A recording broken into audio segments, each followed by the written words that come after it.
So, what are we going to do here as we come into our final hours together? There are a lot of things we could do. My goal, obviously, is to always have you leave with the strongest amount of your emotion geared in your body, because that's what's going to get you to go follow through.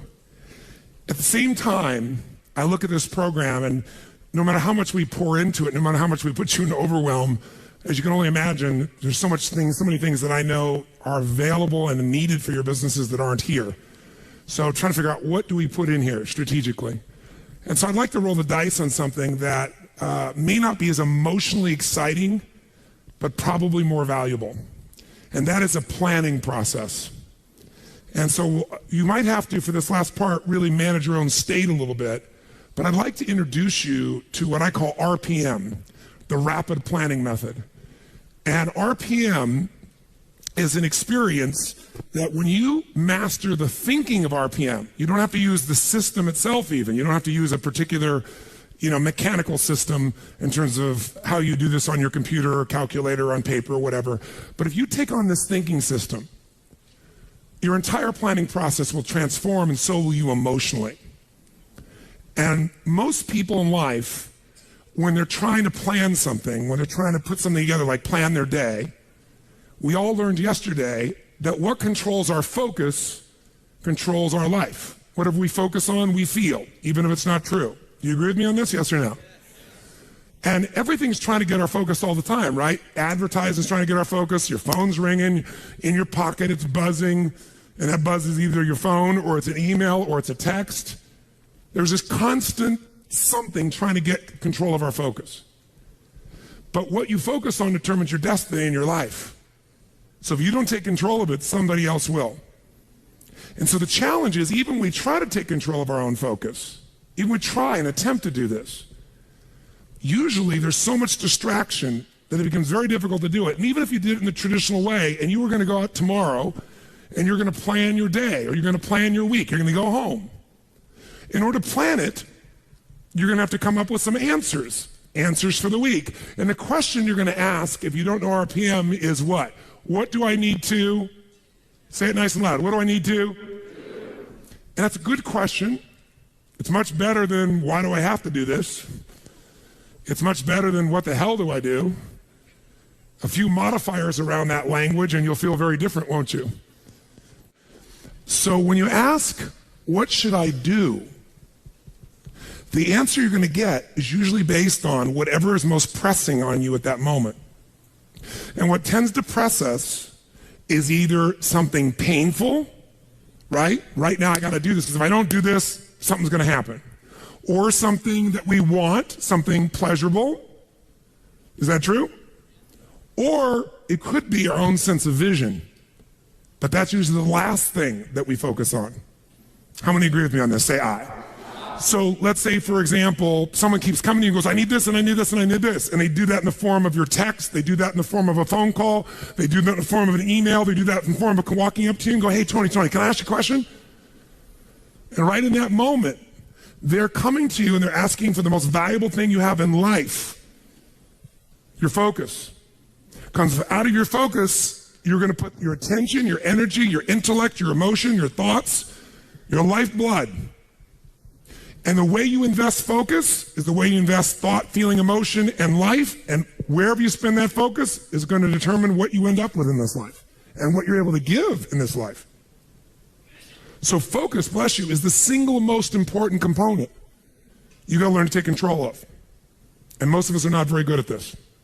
Primarily because the culture has conditioned us to respond to what we need to do. And when you're coming up here, Dr. Ruth here in front of me, and she goes, Tony, what I need to do right now is being dictated by the environment, not necessarily by what is most important for me or my mission or my direction or my life. Now in a seminar, it's appropriate most of the time because this is what I'm here to do. But even in seminars, sometimes I have to say, can I get back to you in a moment? Because I have to do this because I'm also running this damn thing. I'm not just on stage, right? So the combination makes me have to look at it. And there's an army of people back here running it, and I got to help them, or they got to help me, and a lot of moving parts. So sometimes I got to stop and not let you take my focus, even though I'd like to give it to you. But if I were to ask, what do I need to do? I'm going to get a certain quality of answer. Let me give you an example of what I mean. True story. President, I won't go any deeper than what I can reveal without being disrespectful in any way, shape, or form. I would never do that. But it's a known fact, because it got out in the newspapers. There was a stage when President Clinton called me. And when he called me, he literally called me up and said, and I'd known him for a little while and worked with him prior, but he called me up and said, they're going to impeach me in the morning. What should I do? And I kid about it today. I said to him, well, could you have called me sooner? You know? But what truthfully I said after that was, I can give you my answer to that question, but I don't know if that's really the question you want to answer. Because the answer of what you should do requires a different question to be asked first, which is what's most important to you? Because if what's most important to you is to stay in office, then obviously you should just keep doing what you're doing, because even though they'll go try to impeach you, they won't have enough votes and you'll stay in office. But if your outcome, what do you want? What's your outcome? What's the result you're after? That changes what you do. If your outcome is to regain respect from mothers, fathers, what they can say to their children about the President of the United States, then based on that, you might have to do something different. And I said, it's easy for me to say, because I'm not in your position and I'm not facing an inquiry in the legal side. And he said, yeah. And I said, but you're also a lawyer. Now, you certainly know the law. And I said, you know what you can say. He goes, yeah, well, you don't have somebody coming at you, you know, stars coming after me. And he's trying to do this, trying to do that. I said, I know that. So I'm not telling you what to do. You're just asking me what to do. I won't tell you that. First, you got to tell me, what do you want? If you don't know your outcome, if you don't know the real result you're over and you answer what to do, you may even get what you want. You may do that, get the result, but it's not the result you really wanted. That's, again, the difference between strategy and tactics, isn't it? Which is one of the single most important lessons I hope we got across to you this week. So you got to learn to ask a different question than what to do, because how many of you found out that it doesn't matter what the day in your life is? If you really write down everything you got to do, there's no way in hell you could do it all. How many agree with me on this? Raise your hand and say aye. So most of you start out in the old days with a little time management book and you used to write down all your to-dos, right? How many used to have one of these? Right? You write down all your to-dos, and then in the early days, you actually put like A, B, C priority maybe in the very beginning. Anybody get that anal to be able to do that? Separate them out so you focus on the priorities, and then maybe even plan when you were going to do them in your day. And that lasted about how long? You still carried that book around with you in those days when it was on paper, remember that? But what it was your address book in those days, because you didn't have an iPhone, right? It was your calendar and your address book and a few crappy things you wrote down, but you never sat down and wrote the whole list out because you knew you weren't going to do it all, and it just felt like hell every day to rewrite it all. Who can relate with what I'm saying as being true? Say aye. So when I only had one company to run, I was just a kid, I went to one of those programs prior to the days of Franklin and Covey and all those guys. It was called the Time Bank. And we had this 3-ring binder like this. It was so cool, and it had its tabs and had my calendar in the front so I could schedule things, and have these daily little tabs. I could plan out the day and write my to-do lists. And then it had my A through Z's in the back where I could file under people's names and things, all the details I needed. And then that was all the phone information, because there wasn't email in those days. And you carried around this little mini suitcase with these big rings, and it worked really cool. It was great. But I learned once I had 2 companies, and then 3, and then 4, then 5, there was no way. My to-do list got bigger and bigger and never got to be done. And I found myself not writing it down, and then I found myself doing it in my head. And I got a pretty good memory, but man, that was painful. I felt the shock of it all over again. Bottom line is, I said, there's got to be a better way. And I kept thinking, what controls our life is what we focus on. What we focus on, we feel. What we feel and focus on, we move towards. Wherever focus goes, energy flows. So wherever your focus goes, energy flows. So if I want to control my focus, the most powerful way is by asking what? Better questions. So I need to come up with a better question, because what to do is a painful question. And it's a stupid question very often. When you're starving hungry on the first day, what to do is obvious. Go get some food. But some of you, in spite of the hunger, and those of you who've never been to a program in my mind, the pissed offness with Tony Robbins that he would go so long, People went back, they go, but this is not right. And so they said, then go get some food. They go, no, but I don't want to miss it. Now, our fault for not communicating in advance, but the point of the matter is most of you decided what to do based on a larger outcome than the urgency of current pain. You decided, no, what's most important is to get this material, even if it's a little painful in the short term. I can eat a little bit. I'm hungry, but I can survive. I am not in Africa. This is not the last meal that I've had for 6 weeks. There may be some body fat I could be burning in the next 2 hours while I'm learning. Who knows? You know, maybe. Maybe I'm not really dying. Maybe that's just the language I use, and the language I use is producing my emotion. People say they're starving. Really? Look in the mirror. Are you starving? No, I didn't say that to anybody because no one came up and said anything to me about it. That Tony. Oh, Tony, will you take a picture with me? Yes, of course, right?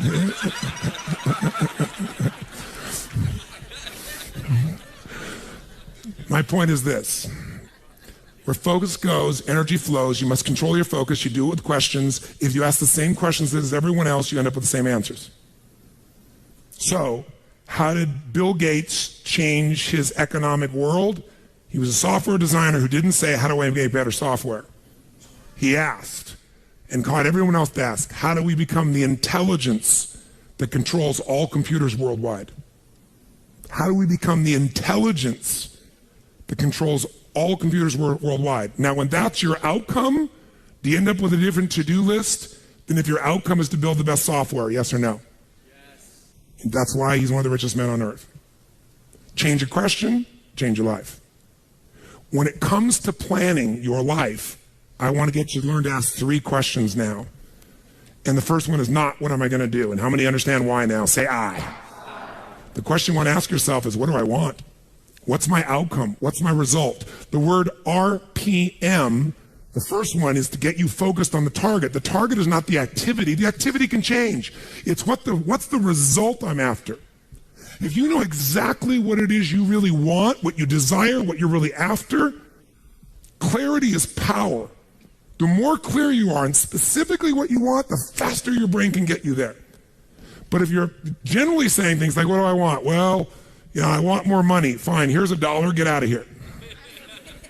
Did you achieve the outcome? Yeah, when you're that general, you think you're not getting your goal, you are. The way you language your goal, the way you think about it, you're receiving it. I want to feel a bit better. I want to lose some weight. Fine, you lost a pound, you're done. Because your brain's like a servo mechanism and a bomb and a missile. In the old days, you shoot a missile and the target was going, and if you missed the trajectory, you missed it. Today, what happens when the missile's not on course? What happens? It locks on the heat signature, and what does it do? It moves and follows it. That's the way your brain is if it knows the outcome, if it knows the result. So RPM starts with, I got to know the result. This is a results planning system. The rapid planning method, but you can think of it as a results planning system. I need to know the result I'm after before I ever ask myself what to do. That takes more time, but it's worth it. Now, for time's sake, I'm not going to do this with you right now, but I'll tell you what I do when I've taught this to people and I've got a full weekend to do this in. Just to give you a picture. If I asked you right now to write out your name, your full name. Now, some of you abbreviate your signature, but write out your full name in cursive.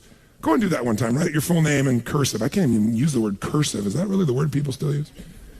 It means in handwriting, I guess, but in cursive. Just write it out full name, because you can do this later on. Full name. If you normally abbreviate, don't do that. You have to write out the full name. Now, if I had you get with a partner, and you can try this later if you want. I'm just going to tell you because I don't want to take the time because we have such limited time today. And I have your partner say to you with a stopwatch here, okay, ready? And I go, go. And you write it out. And you tell me when you're done. I go, stop. And I write down how long that was. So let's say you wrote out your signature and it took 5 seconds. And then I say, ready? Write it out. Ready? Go. You tell me when you're done. Stop. And I write down 5 seconds. I have to do that 10 times. You'll find in the beginning, you'll be, let's say, 6 seconds. I'm making it up. Everybody's signature is different.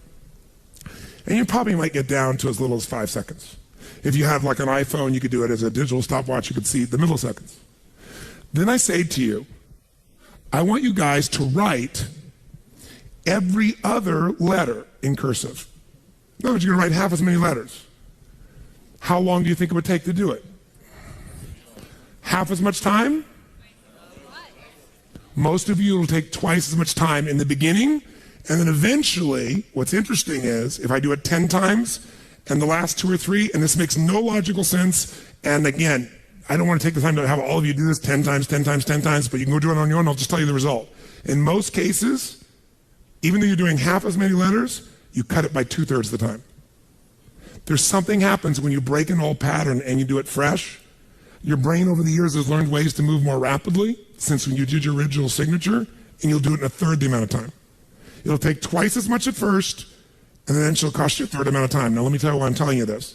The system I'm calling the rapid planning method, by the time I show it to you, you're gonna go, this takes more time than just making my to-do list. When will it take more time? When? Initially. But once you get it in your nervous system, it'll take you less time because your brain will be thinking in outcomes and not activities. And when you think in terms of outcomes and not activities, pretty soon some of the activities in your list you don't even need to do to get the outcome. You find a better way to get the outcome quicker. Now, how do you do that? Yes, 3 questions. Question 1, what is my result? What is my outcome? What is it I really, truly want from this? If you're going back next week, and you say this next week, what are the most important outcomes for me to get this week in my business? And you just write those outcomes out, not your action items, the outcomes.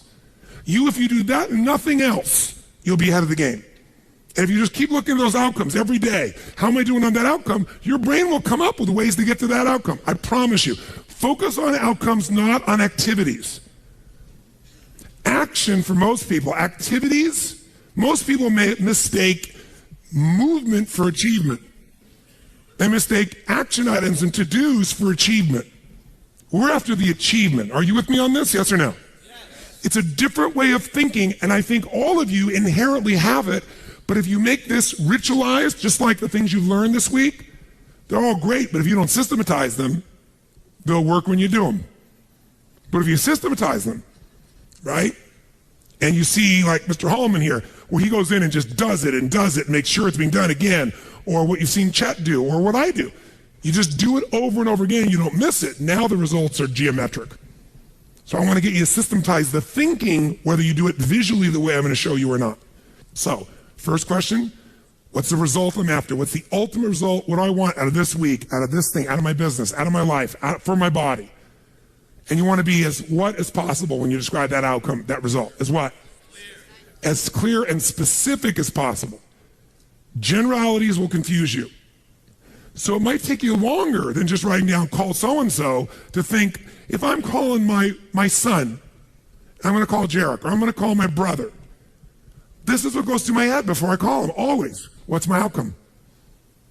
Because I don't want to just call him. I want Jarek to feel loved by his dad, or I'm thinking about what's my outcome. I've got to talk to him about this thing that's out there. I've got to make sure I get through to him on this because I want to guide him and move him in this direction. That's what I want to be as his father. I don't want to just chit-chat. I can do that too. If you think before every phone call, before every time you're planning your day, and you think before you have any meeting, what do you think the first thing I ask of anyone when we sit down in a meeting is? Okay, what are your outcomes? What are the outcomes for this meeting? First thing I want to know, because if I know the outcomes, guess what? A lot of meetings, they're done pretty quick.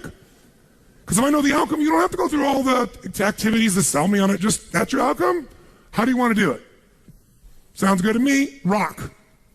That's how you make a meeting productive. I know a meeting's productive not by the hours or time. Sometimes it takes longer to the outcome than you want, but I'm going to get the outcome. That's, by the way, what you see with me on stage. That's why my times vary, but it's based on an outcome. I'm going to get that outcome. I don't give a damn whether it's the right time or not. I want to do it in that time, but I must deliver the outcome. How many get that? And by the way, how many like to have your company focused on outcomes, results, and not activities? Say aye. People say all the time, well, did you get that done? Well, I left them an email. I left them a voicemail. I've sent them 3 emails. How many times have you heard that? When that happens with me, I'm like, but I don't show it. I just like, really? Wow, that's fascinating. We'll explain about our culture. It's about getting the result. So I can help you if you can't figure another way to do it, but there may be 12 other things we might want to do. Maybe they don't have the answer. Maybe somebody else can give us the answer. The outcome was to get this information, not to leave an email or 12 or 3 voicemails. That will not do any of us any good. How many follow? Now, whether you get the outcome or not, whether you get that result, will be based, first, do you have clarity? And the second thing is, whether you got enough emotional juice to keep going after it when things don't work out. So the second part of RPM is the purpose. RPM, by the way, how many knows what it means when you increase the RPMs in a car? Anybody here? What does that do? It builds up what? Power, speed. Higher RPMs, you can explode through something, right? You can make something happen. So think of this metaphorically also, this rapid planning method, this result planning method. So it's rapid planning, it's a result planning. You want a results-focused, purpose-driven, massive action culture. That's what RPM stands for. It's how you build up power and you break through. But whether or not you get that result will be, are you clear and specific? But also, do you have enough juice when it doesn't work out? How many of you are going after an outcome in your day or in your week, and for whatever reason, you're not able to get it?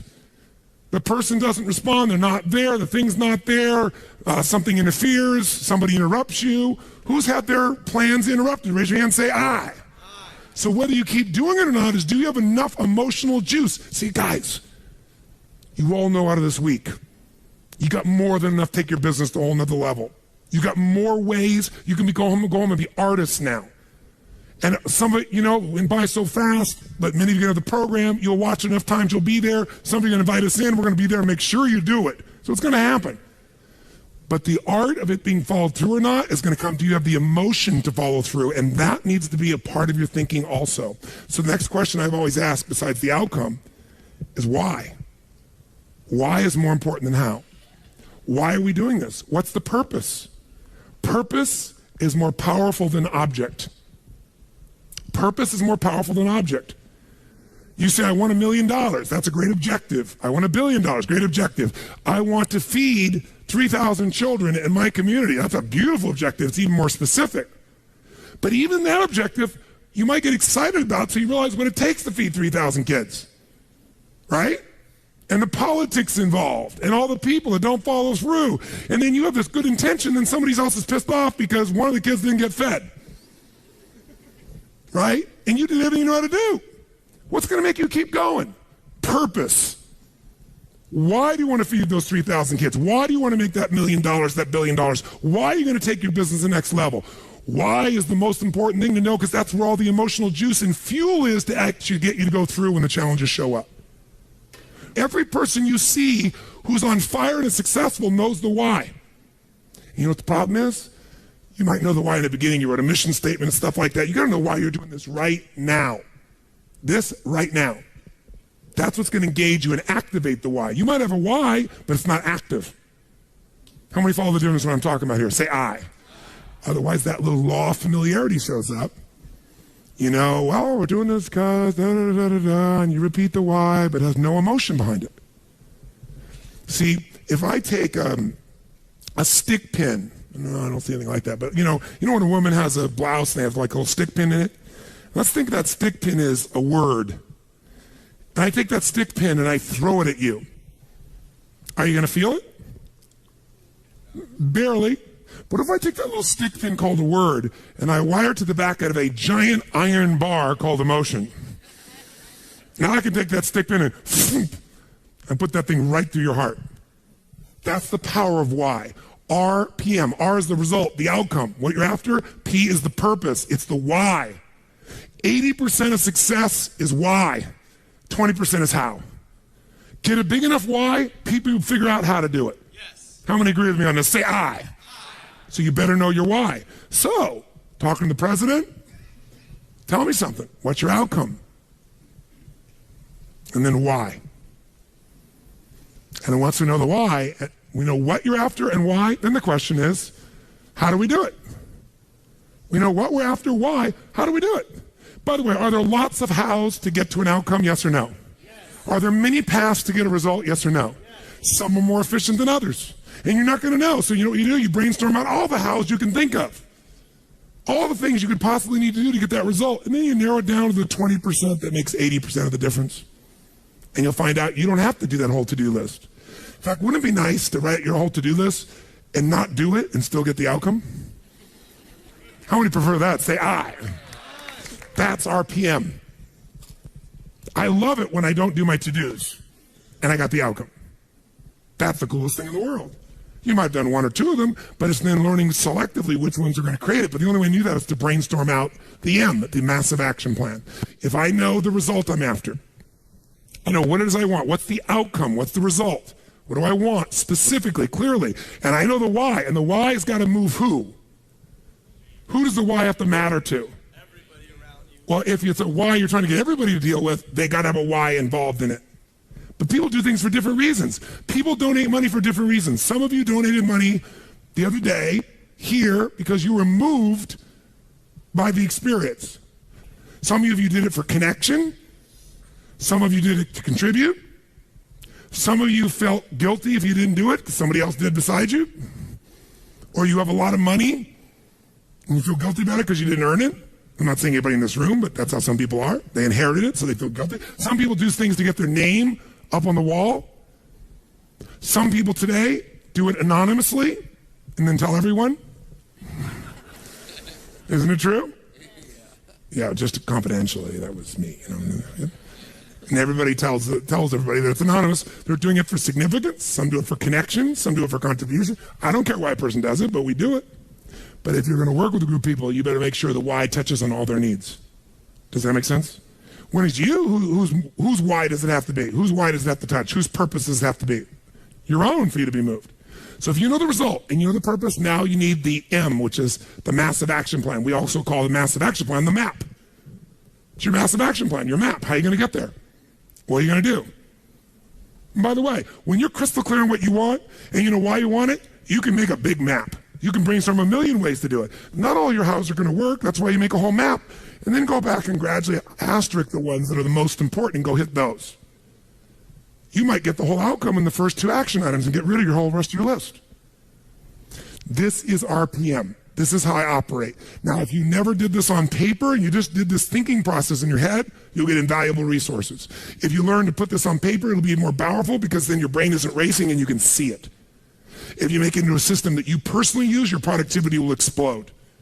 If you teach your whole company to do this, your company will go to levels you can't even imagine because everyone will maximize their productivity. And it is different than any other system in its essence because it causes a different focus with a different level of emotion, greater creativity as a result of that, and then it shows you how to leverage it all. Does this make sense? Yes. So those three pieces, results planning, asking what question? What's the first question you're going to always ask? What do I really want? What's my outcome? What's the actual result I want from this day, from this week, from this conversation, from this meeting? Doesn't matter what it is. If that's all you ever do, you're already practicing RPM at a fundamental level. But if you want to juice it up, you ask the second question. What's the second question? Quick. Why do I want it? Why? What's juicy about this? What excites me about this? What do I really want about this? If I'm going to call this person, why am I calling them? And you know what? When you get a stronger why, the action items change because you're in a different what? Who knows? A different what? Make that same call without any clear outcome and any clear purpose, or the outcome is get back to them. That's my goal, get back to them. What's going to be the quality of the writing or the phone call or the vocal quality when you're getting back to somebody? Versus if you know, my outcome is to make sure they feel like I am so in their corner that I'm here to make sure their needs are completely met, more than they've ever met by any person they've ever spoken to on the phone before, and that I am here for them and they can count on me. Why? Because that's who the hell I am. Because when people deal with me, they have found someone like no other human being they've ever dealt with, and I am a source they can count on. That's why I don't have to go chase 8 million new clients. That's why they stay my client for 17 years and pay me $1 million a year to talk to them on the phone once every 10 days for 10 minutes and see them 3 times a year for an hour. And I get a piece of the upside, so sometimes I get a couple $1 million for that. Why would somebody pay you that kind of money? Because when my guy calls me, he gets delivery he can't get anywhere else on the face of the earth. So I pride myself in that. And by the way, that feels juicy to me. It meets my need for contribution, for my need for growth, my need for significance. I'm the best at what I do. My need for certainty, I deliver. As a variety, who the hell knows what's going to happen when I pick up this phone? It's different every time. Because the market's changed, something's going on. How many follow? Say I. It's a very different thing than, oh, I'm getting back to my client, right? And the way you're going to come across is different. And everybody will go, wow. And in life anyway, by the way, the people who are the very best on earth that get paid everything like 100 times more than everybody else, they're just a little bit better than everybody else. It's like, you know, a bear's chasing you. I don't have to be that fast, just that much faster than you. Right? In life, you just have to be a little bit better than everybody else and you get all the rewards. And that little bit better, to me, is RPM. Okay? Now, RPM is also a visual chunking system, visual way to chunk. Remember the other day when I showed you this little concept of this chunking system? Where, you know, you have this to do, and this to do, this to do, I gotta do this, I gotta do this, and this, and this, and I gotta do this, and this, and this, and this, and I gotta do this, and this, and this. By the way, this is what happens when you ask yourself, what do I gotta do? Which I'm gonna show you, you should still do. You should ask yourself all things you do and write them all out. And then when you've written it all out, you look at this and you step back and you say, okay, but what do I really want? What do I want out of this project? What do I want out of this day? What do I want out of this week? What's the most important outcome I could get out of this day, this week, this project, this element? What result do I want? And you go, well, I see this and this relate to that, but you know what I want this. Oh, if I want this, then this and this and this and this and this and this and this and this all fit into that targeted outcome. How many follow? And I might go, you know what else? I also should do this and this to get that outcome. They're not even on the list. But these might get me there faster than all three of these. Oh, by the way, this and this and this and this and this and this and this, all right. Oh, and guess what? This and this and this and this and this, all right. And guess what? There's my day. 1, 2, 3. 3 outcomes, 4 outcomes, 5 outcomes. It's a different world. You will get yourself completely out of reaction.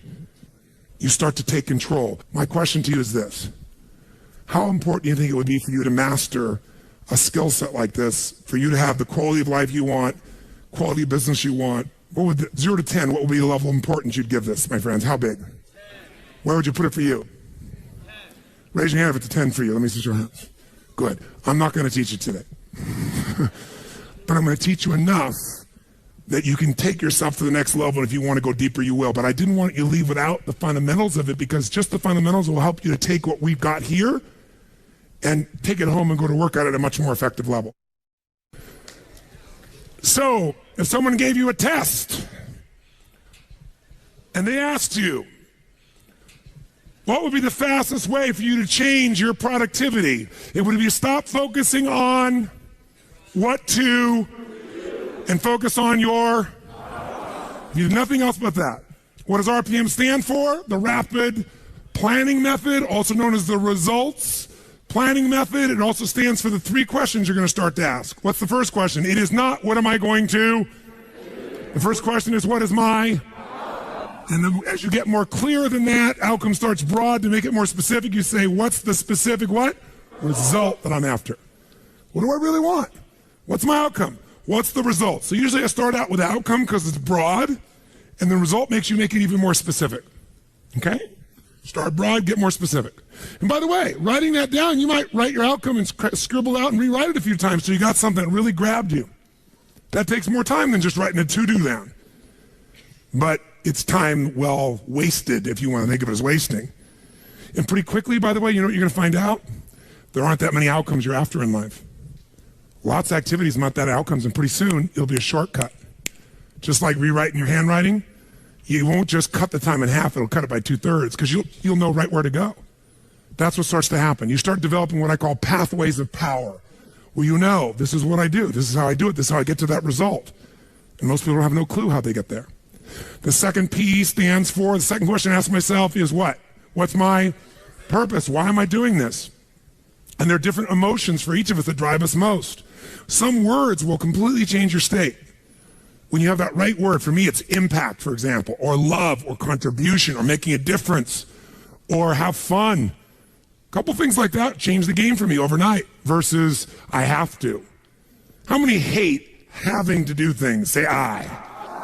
You don't ever have to do anything if you get clear about your real purpose. And then the M stands for my massive action plan, also known as my map, which is what you would call a to-do list. But it's the to-do list to get this outcome through the state of this purpose. Make sense? RPM. If you do nothing else but learn to ask those questions, use them as an organizational tool, and you leave today with that alone, your life will change.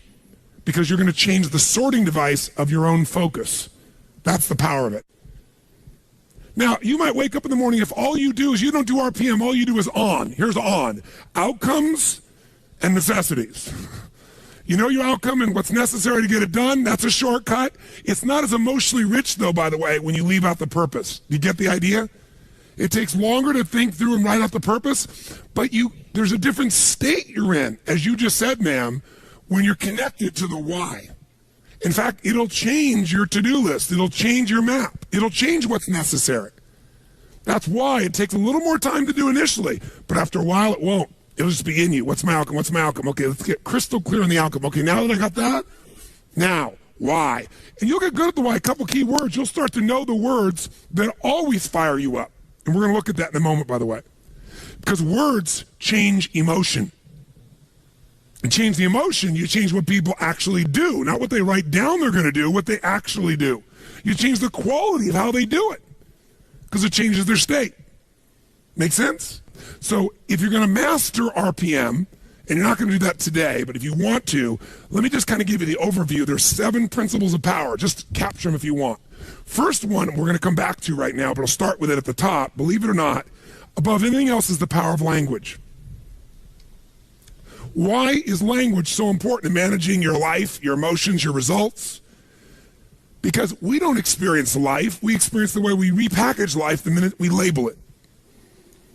See, if you have an experience and in your body, your nervous system is feeling this sense of discomfort, then think of it this way. There's these uncomfortable feelings coming through you. Think of it like a funnel. And all this noise, environmental stimulus is coming through you. And then you have certain words you use very often, 2 or 3 that you use. Kind of like you're taking all this juice in and you're going to have these cookie cutters. And the words you use most often are pissed off, frustrated, and annoyed. You're going to get a very different experience than if the person has the habit of being enraged, right, crazy, want to kill someone. Or someone else who goes, you know, that peeves me. They take that same stuff and goes, peeves me. Someone else goes, I want to kill someone. It has nothing to do with the actual experience. It's the words. I'll give you an example. Anybody here know who Ken Blanchard is? Wrote the 1 Minute Manager. So Ken's a dear friend of mine. I've known Ken for, 30 years. And if you haven't ever heard Ken speak, he's the real thing. He's such a sweet soul. And he takes complex things and makes them really simple. Ken is one of those universally happy guys. And one of the reasons he's happy is his language patterns. See, we all have habitual language patterns. We filter the word and we put the label of what it is on it. And the minute you label an experience, the experience becomes that in your body. So some people will say, well, if I said to you, you're mistaken about that, John.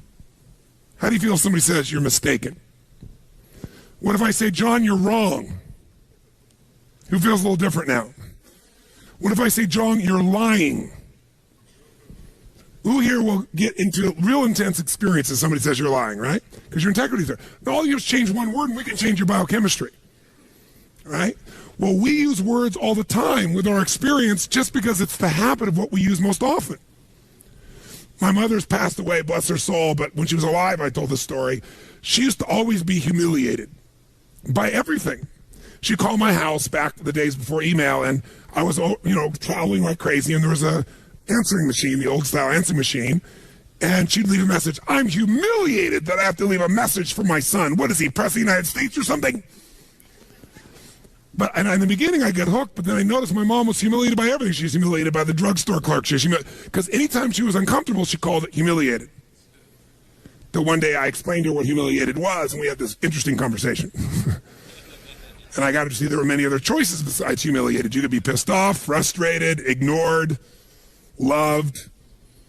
But we get in the habits of attaching things. So Ken Blanchard, the reason I bring him up, Ken and I are good friends, and we were talking one time about how words affect people. And he goes, Tony, he said, I have this attitude of life. The worst a day can be is a great day for me. He said, if you're going to go golf or you're going to go fish, you can't get back from golfing pissed off, because the worst a day of golfing is going to be is a great day. And that's the label he has for everything. Great. So he went on with a group of people I know. Some of them are from the entertainment business, and some are some, very mucky bigwigs, and they're used to having things their way. And they went to Africa, and they went on a safari, and Ken went with them. And I'd been on the safari before, and it's a pretty intense safari and a beautiful safari. And the people running it know their stuff, first-class organization. But one particular person we'll leave unnamed, who's a very famous Hollywood producer, decides that he wants to take control of the show from the guy who runs it, who lives in Africa, and he knows what he's doing. And so he says, look, I want these roofs off. I don't want them just open up. I want them off. I want to be able to shoot the whole time. And he said, look, sir, he said, right now everything's fine, but if the truck were to break down, you want that roof on. We don't want to leave off the roof. The guy was so abusive, the man finally bent. So sure enough, Ken, all these guys are out there, they're taking pictures, and they're out in the middle of this crater, Ngurungur crater. If you've ever been there, it's an unbelievable place. It's like every kind of animal you could imagine is there. And sure enough, as they start going later, the guy goes, let's stay a little longer. And he's very influential, and he pushes the guide, and they stay out longer than they would. Now they got to rush back before darkness, and they don't have the roof on, and you guessed it, the truck breaks down. They're in the middle of nowhere. No one's answering the radio. Lions and tigers and bears, oh my. Everything's going to creep in. And one guy's going, oh my God, we're going to die. Oh, it's your fault. He's screaming at the other guy, and the other guy's screaming at him. And I got the play-by-play from two other people that were there besides Ken. But they told me that in the midst of all these people freaking out, angry, and people scared and everything else, because you could actually see the animals coming, and they're taking out their rifles, and it's getting tense. And in the middle of stuff, Ken looks out and says, this is inconvenient. And he wasn't faking. That's the word he used for this experience. It's inconvenient. And that's the word he uses all the time for things other people are stressed out about. And as a result, that's all it is. It's inconvenient to him. And sure enough, guess what? Finally, the radio worked. Within a half hour, a guy came out. They brought some other trucks. They got these guys out of there. They left the truck there. Everybody was fine. But the people are like, oh my God, you killed us. Other people, we're going to die, we're going to die, we're going to die. You son of a bitch. I mean, every language pattern you can imagine. Only one, inconvenience. Much of your life has nothing to do with your life. It's the way you use language habitually. Language is the trigger for meaning, and meaning equals emotion. So when I think of RPM, it's about language, because it's about the questions you ask, because those questions control what you focus on, but it's also the words you use to describe your outcome, the words you describe to describe the why. One word can change the whole game.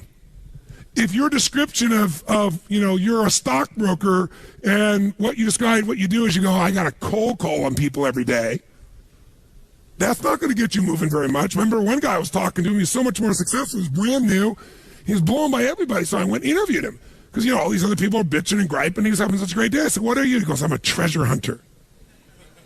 I said, what do you mean? He goes, every time I call the phone, I'm searching for buried treasure.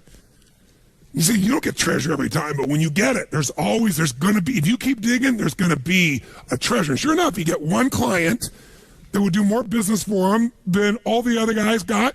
But the difference was when he called people on the phone, he's searching for treasure. Does that change the state? Does that change the quality of his voice? Will that actually change the result he's likely to get with a stranger? Yes or no?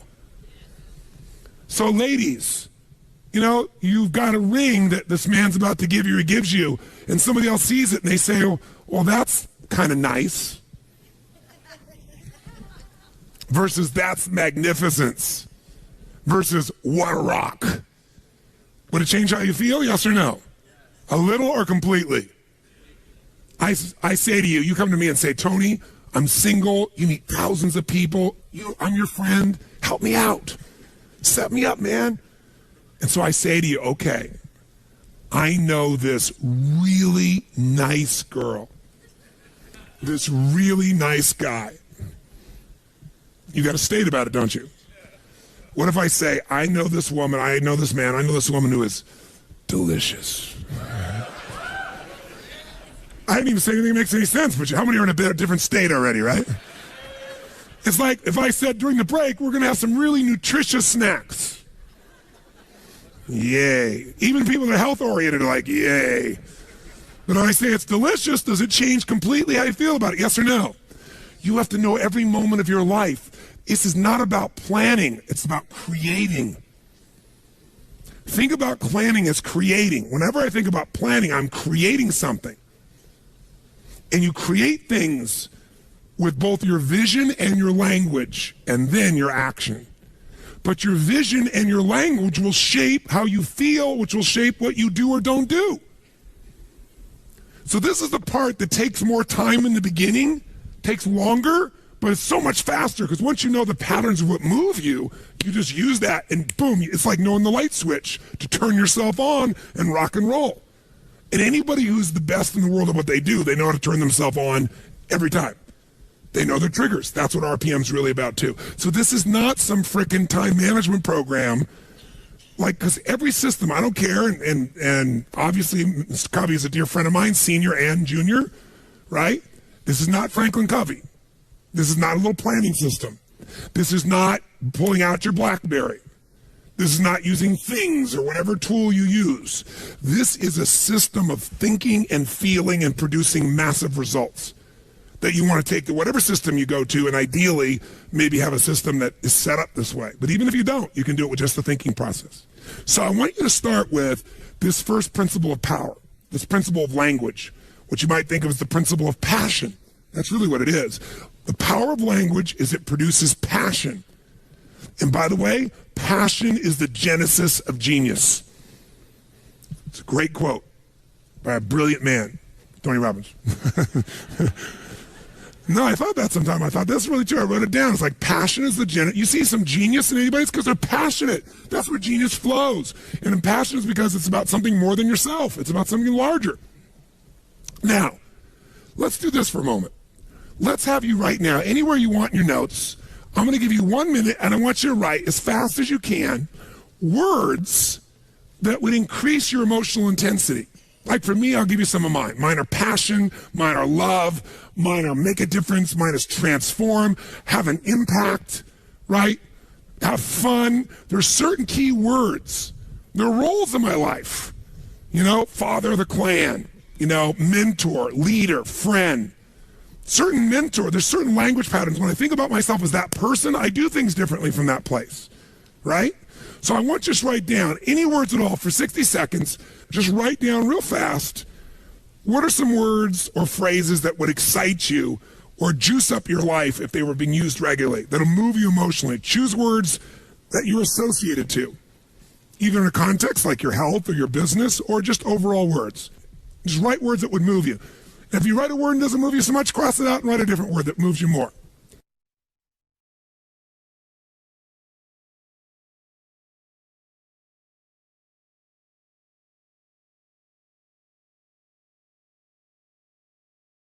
I'll warn you, a 5-cent word is often more powerful than a 50-cent word.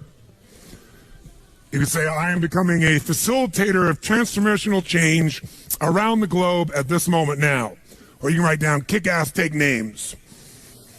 Sometimes kick-ass, take names will move you more than facilitator of the human transformational experience. Write some phrases now that you might use when you think about things you want to achieve in your business. What do you want to do? And write them in words that are passionate, not just increase sales. What would you do? What would you put in front of that word, increase sales? If you're going to produce, crush it, transform the marketing department, take it to a new level. What are some phrases, words, that if you put them around outcomes that you have for your business, it would excite you to do it. Instead of having to do it, you get to do it.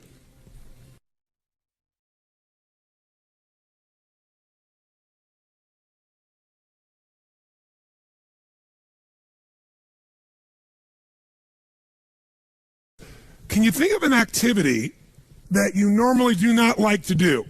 You'd rather have somebody else do it if you could. Think of an activity like that right now that you either put off, or you try to get other people to do, or you finally do get other people to do. How many can think of an activity like that? Part of your business, part of your life. Great. Someone stand up and tell me what that activity is. By the way, Stand up if you can remember also a time when you did the activity and you actually enjoyed it. It was an exception, but you actually enjoyed it. Who's had both those experiences? Something you hate to do, but then you had a time you can remember where you really enjoyed doing it. It was the same activity, but somehow it worked. Okay, how about right here? Yes, give her a hand.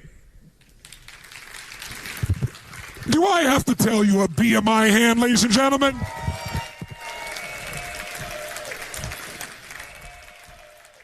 Tell us, what was the activity you don't normally like to do, you like to push off on others? Paperwork. Paperwork. Yeah. Now, the word paperwork alone, does that, when you guys hear that word, how many of you don't want to do it either? Raise your hand. So just the way she's languaging, by the way, she's not telling you the outcome, she's telling you the activity. Think of it this way. If someone told you the process of having a child,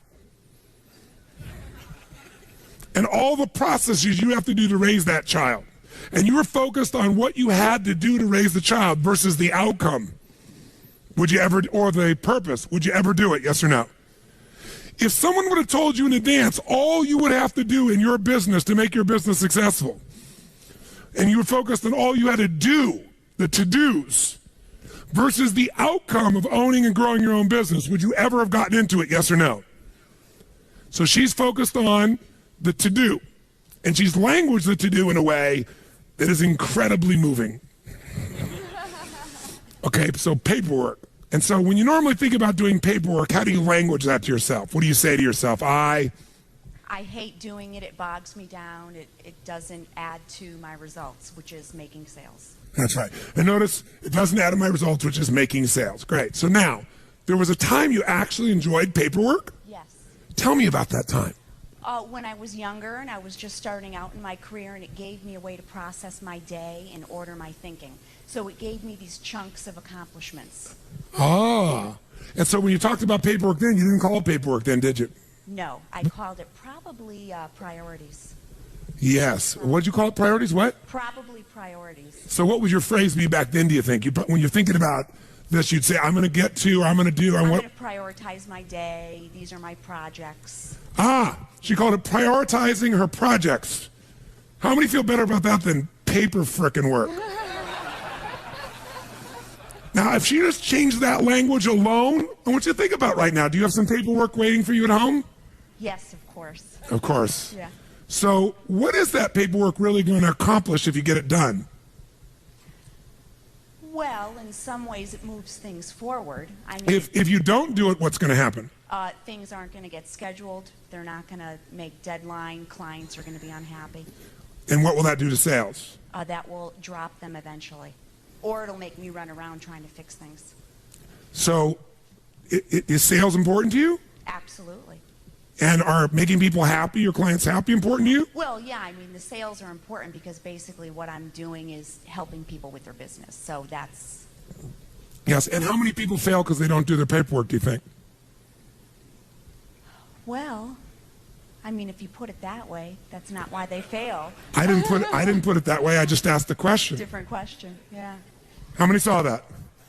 Did I say people fail because they don't do their paperwork? No. If I said that, her brain would have said no. I just asked her an honest question. How many small businesses do you think fail because they don't handle their paperwork, i.e., they don't handle the individual transactions and the details of their priorities effectively? How many businesses do you think fail for that reason? How many do you think? I think definitely all of them can fail if they don't do that. And you teach these people what to do so they can succeed? Right. No. Isn't that what you do? Yes, yeah. But wait a minute, no. When you're talking about paperwork.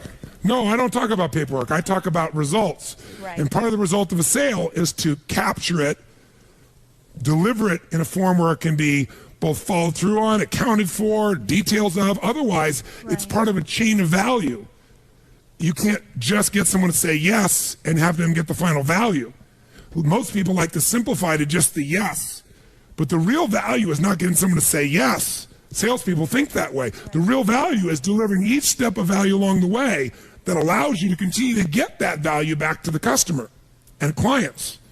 If I said to you, what's more important, a molecule or an atom? The atom. Really? Well, the molecule. Okay, which one's more important? The molecule or the cell? The cell or the organ? The organ or the body? Right. It's The body or the community or the ecology or the planet or the solar system or the universe. Which one's more important? To me, it's the little things that make up the big things. I don't know if that's quote unquote the right answer, but it's the little things that make up the big things. So to me, that's more important. Is paperwork a little thing or a big thing? Well, it's a little thing, So that's the most But important thing is the little things? but it makes up a big thing, which in the end you could say would be important because it feeds the purpose. It feeds, look at her face, it feeds the purpose. Yeah. Paperwork purpose. Right. Oh my God. So let me ask you a question. It's an epiphany. How important is paperwork? How important is paperwork? It's very. 0 to 10, where would you put it?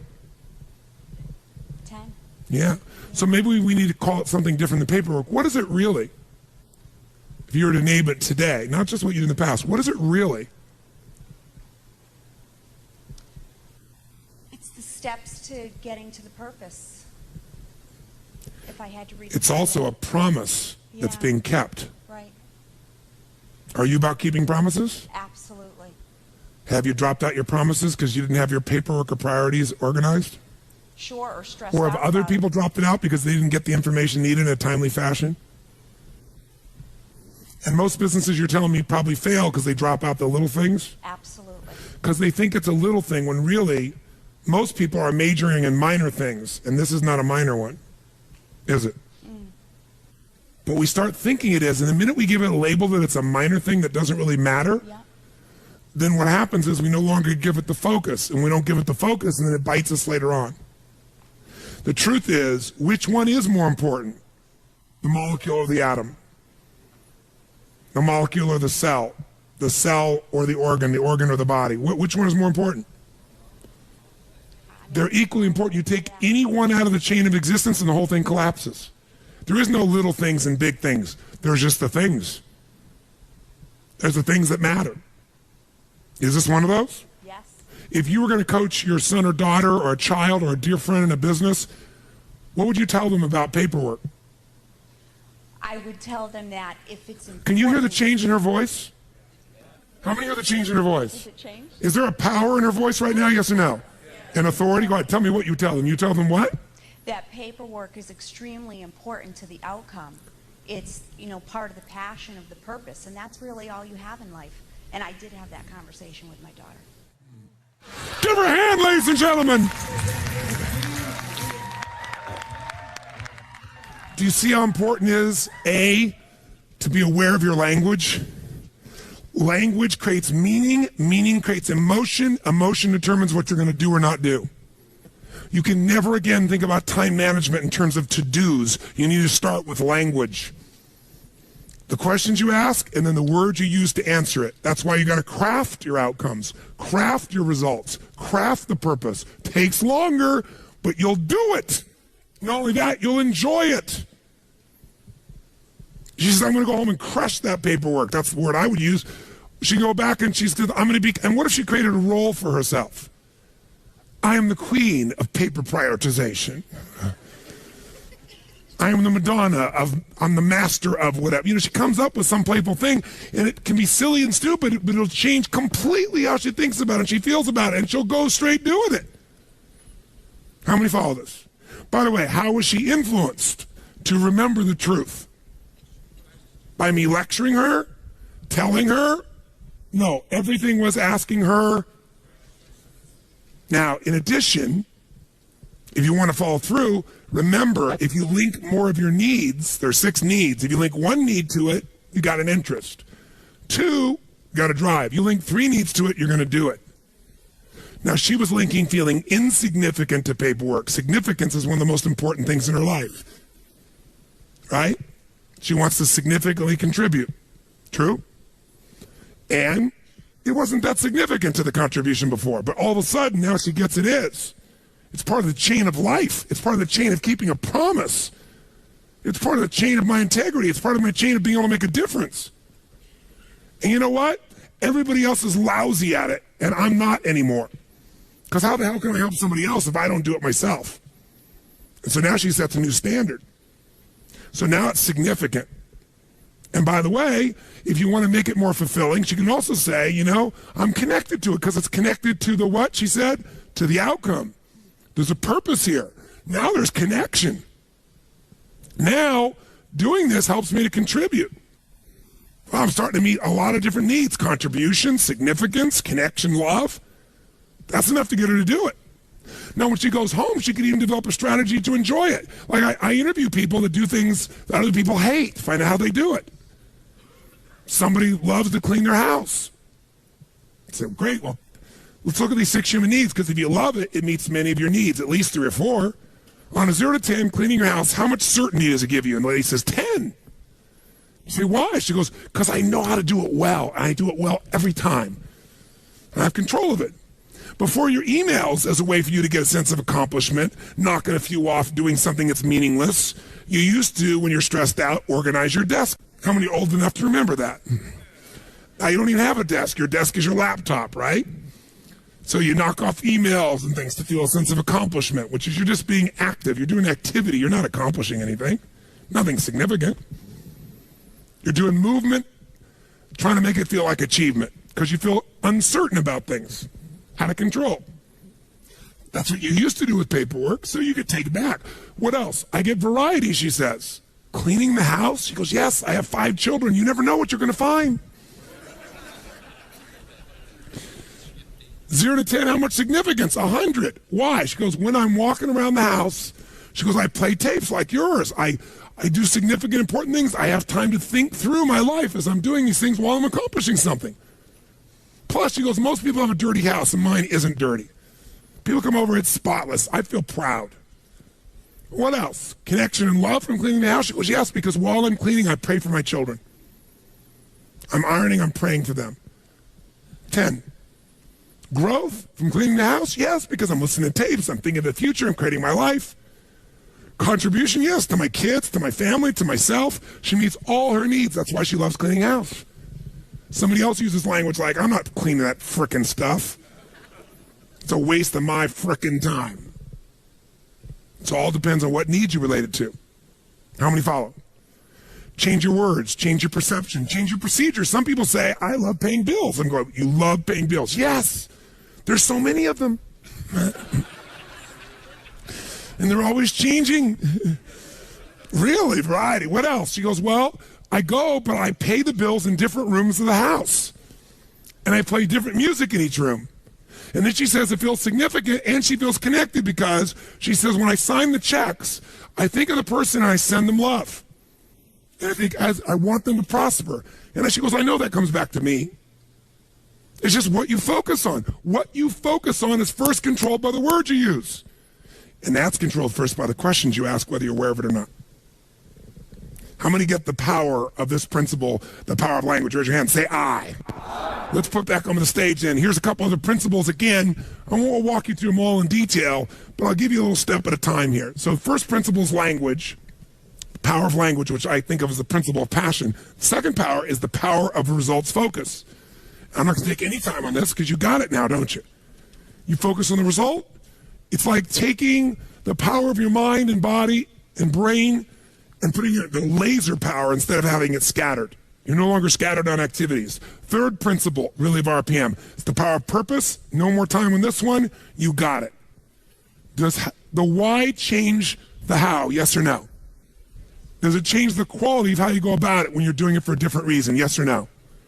I'll give you my core belief in life. Motive does matter. Motive does matter. If you want to know my pain in life, my ultimate pain is people think of me as a motivator. I hate that term. Mr. Motivator. You know, people go, I don't need any motivation. I say, well, that's good because that's not what I do. Right? And they'll have a nice big belly. They go, I don't need any motivation. I'll go, that's obvious. You're highly motivated to eat. Right? I'm the why guy. I want to know why you say you want to lose weight, but you keep eating. Because what motivation is your motive for action. I'm very interested in what your motive is. You should understand your motive, your why, your purpose. That's where all the power of life is. And I believe motive does matter. If your motive in your business is just to make money, you can make it because you're focused on it.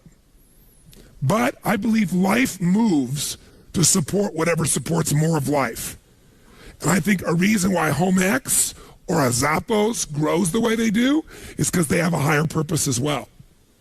And the higher purpose is to serve something more than themselves. See, if I'm just trying to meet my needs, I'm going to get a certain level of insight.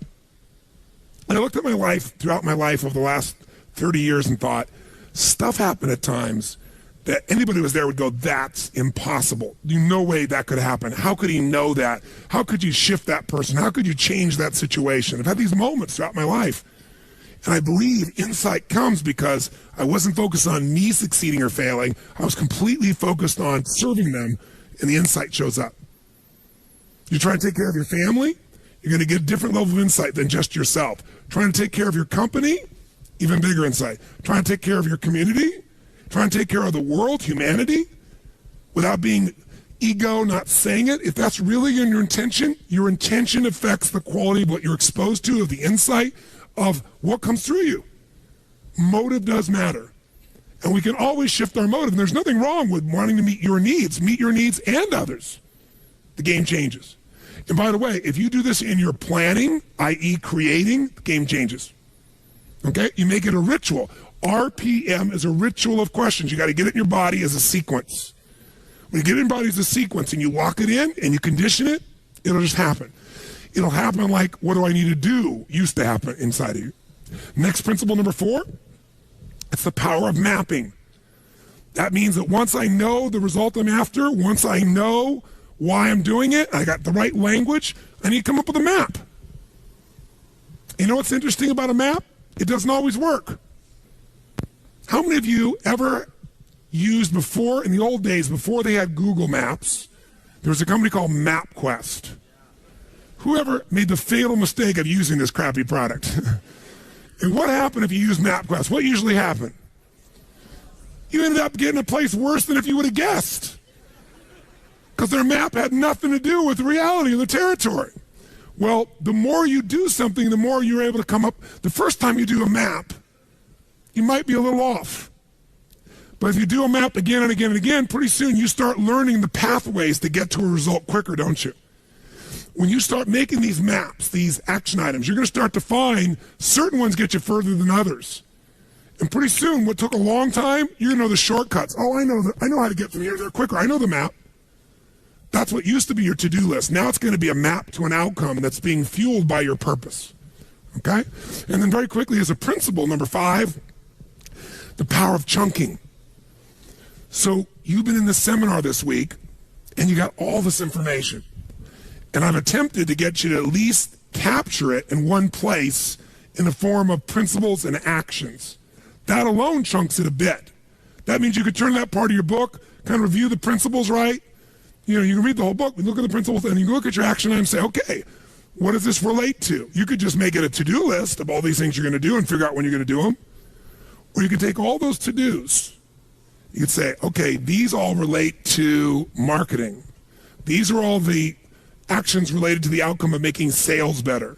These are all the outcomes made towards culture and improving my culture. And you could take this random list of to-dos and maybe fit them in 6 drawers, 6 categories.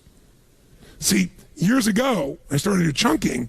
I started to realize I could get out of stress very quickly if I just learned to chunk things. I'd not only get out of stress, but now when I thought of my day and I got interrupted, instead of going, oh my God, I got 57 individual things to do, there's only 3 things I'm after today.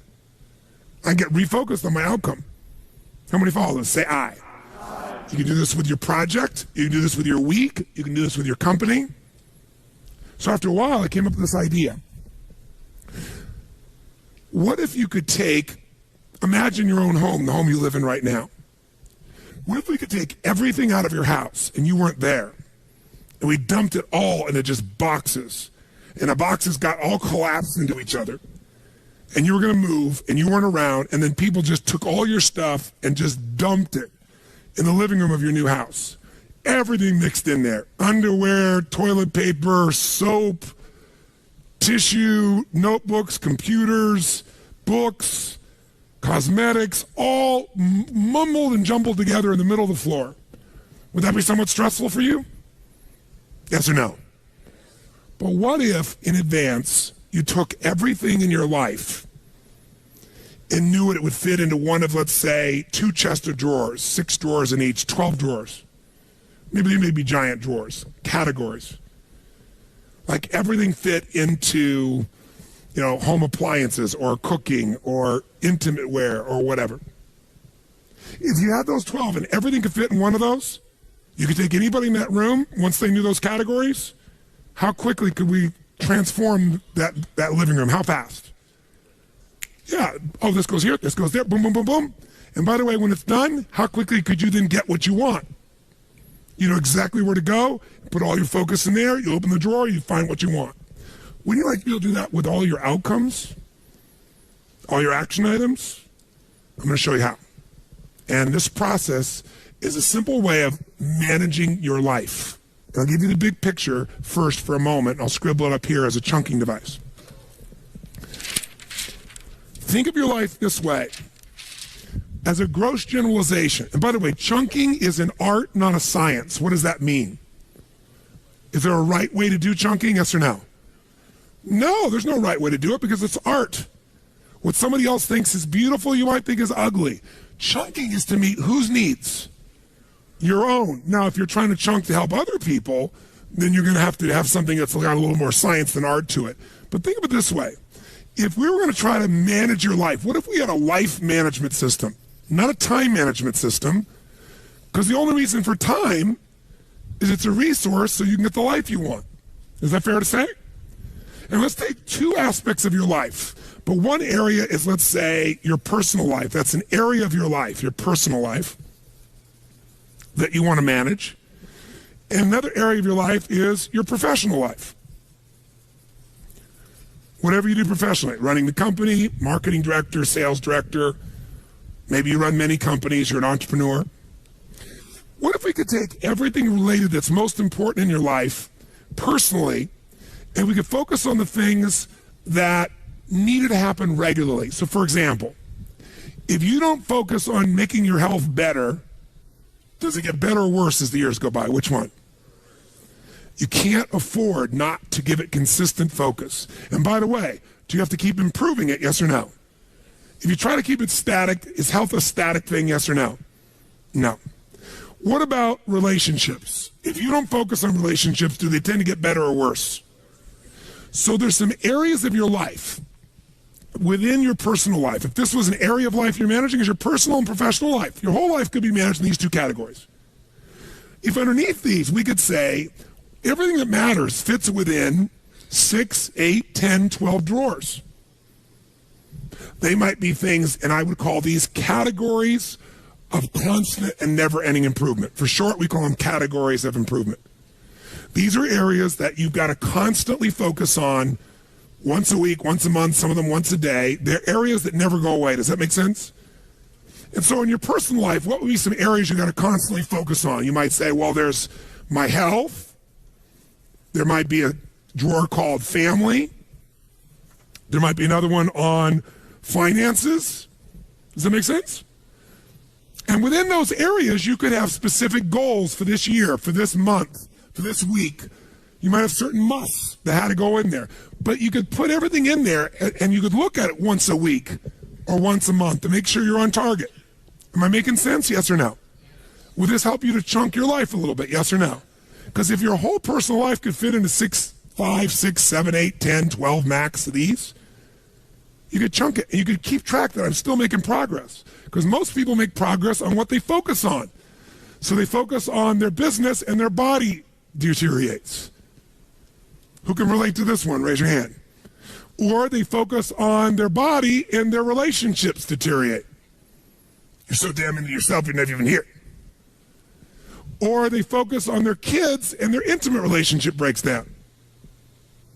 But if you had a way to keep on target, you could still put more focus on some things than others, but you kept it balanced, your life would work better. What are some areas, categories within your business that you have to constantly focus on and improve? Someone tell me. What are some categories that never go away? Tell me. Marketing. That would be a drawer. What's another one? Sales. What's another one? Accounting, finances, cost controls. What's another one? Culture, empowered employees. Do you think you could take everything in your business and maybe put it in a maximum of 12 drawers?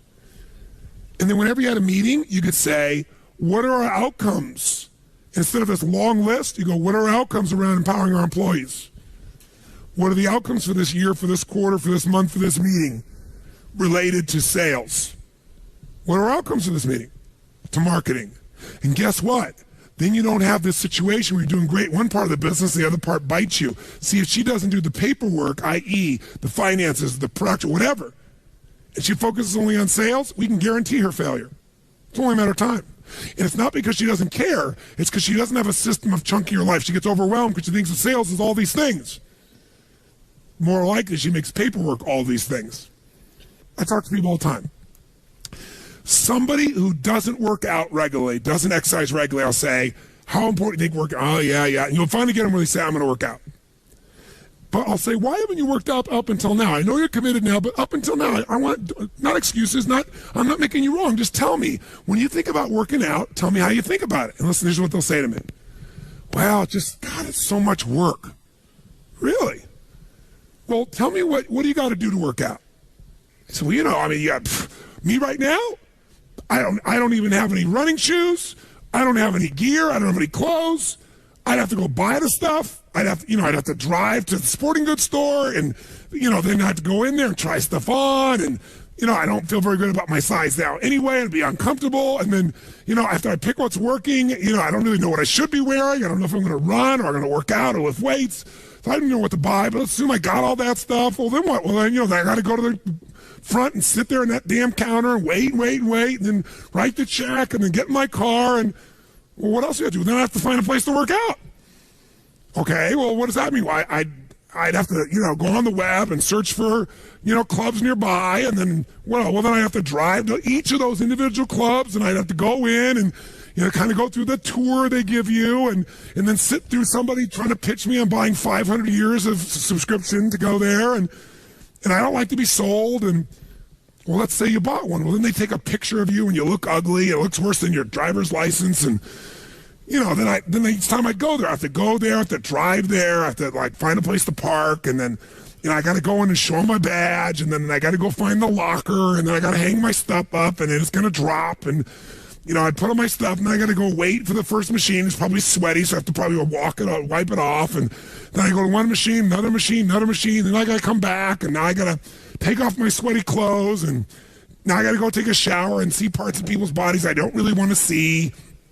And then, after all that, then I got to dry my hair again, put on my makeup, put on my clothes that are probably wrinkled, put in the smelly bag, and then I got to go show them the thing so they can stamp my thing so I don't have to pay for the parking. And then I got to find my car, and I got to get my car, and then I got to drive off. Want to eat? Sure. What does eating take? Well, you just do it. Let's just drive there and eat. Eating is 2 steps in their mind. Working out is 429. The way you chunk things is what makes you like them or dislike them. See, when I first wanted to drive that stick shift car, it was a lot of chunks. I got to watch the road, drive this, do this, push this in and out too, and watch the rearview mirror? No way. But now, you watch the road, you drive the car, you do all that. It's one chunk. It's in your body. How many follow what I'm talking about here? Say I. So you can over-chunk something into too many items, or you can under-chunk it where it's overwhelming to try and do one big step. That's where the art comes as far as chunking is concerned. So in your life, you want to be able to come up with categories for your personal life, categories for your professional life.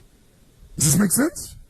So let's try something. Let's give you a quick little example. What I want you to do is, if you take a look here, I want you to, the middle of this circle is 0, and the outside edge is 10.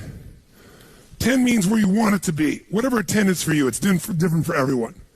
So 0 is you're not where you want to be. 10 is exactly where you'd like to be. So if you look on the screen, What I'm asking you to do is, let's say, for example, the physical area of your life.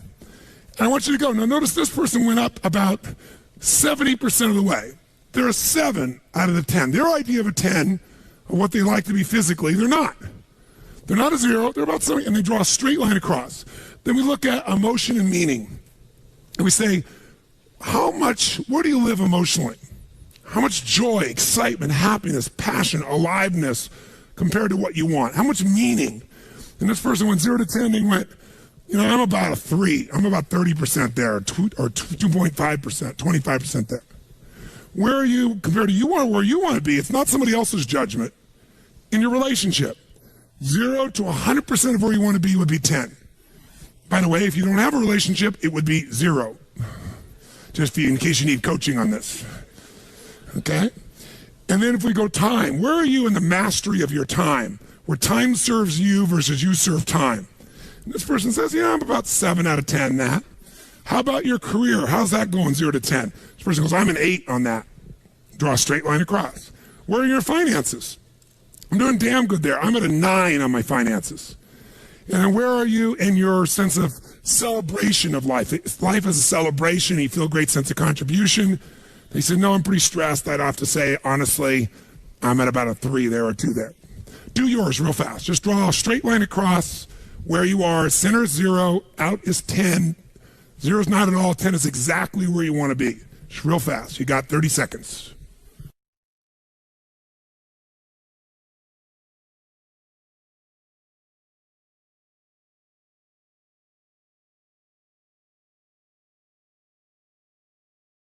Great. So look at your design that's in front of you right now and just ask yourself this question. If this was the wheel on the car called your life,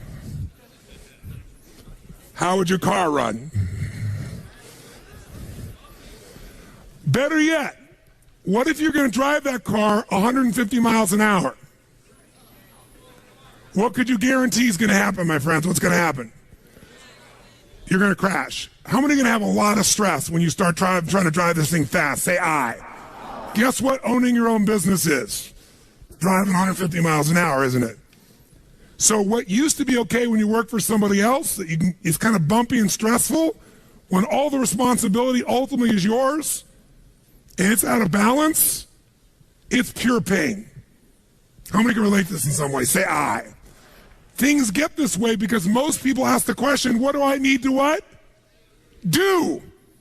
They don't have a set of categories that once a week they look and go, okay, what's my most important outcome for my body this week? What's my most important outcome for my relationships? Yes, in the middle of everything else, I'm going to put those rocks in first. Somebody gave you that metaphor, right? I'm not going to pour all the water in. First, I'll put the rocks in. Here are the most important outcomes for anything else shows up for each of those areas, because otherwise the time's going to be gone. How many follow what I'm talking about here? Say I. So that's why we do a once-a-week planning session where we look at our categories, both professional or business and personal. Make sense? Now, the way we do that is with language also that's compelling. Here's some examples of how some people have chunked their life. These are their categories of constant, never-ending improvements. For Suzanne Williamson, it's family, business, friends, community, physical well-being, finance, emotional, and spiritual. This is my old list. It's been updated. It was my physical power. I called it world-class health and fitness. By the way, why did I use that language? I could have just said body. It juices me up.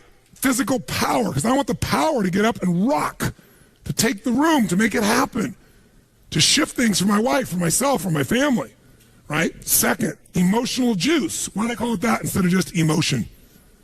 Because emotion doesn't, but emotional juice. I want an emotionally juicy life. Outstanding family life, extraordinary friendships, absolute financial freedom, Renaissance man, the Kanai of AJR, the constant never-ending improvement of myself, the creator of the good life for my family, extraordinary communicator, leader, contributor, force for good, and spirit and soul force for God. Those are my spiritual outcomes. Gene Carter has emotional fitness, family, heart, and soul, physical prowess, forever friendships, home sweet home, gracious giver, health wizard, spiritual soul. Here's what I want you to do. Write your categories right now. Just a first run. Do not be perfect. If you had to take your personal life and chunk it into 5, 6, 7, 8, 9, 10, probably 12 most categories that everything in your life fits in, that you look at on a regular basis, write them down, but then put the words in front of them, rewrite them so they're compelling. I'm going to give you literally 8 minutes to write as fast as you can. Come up with the categories for your personal life. Go.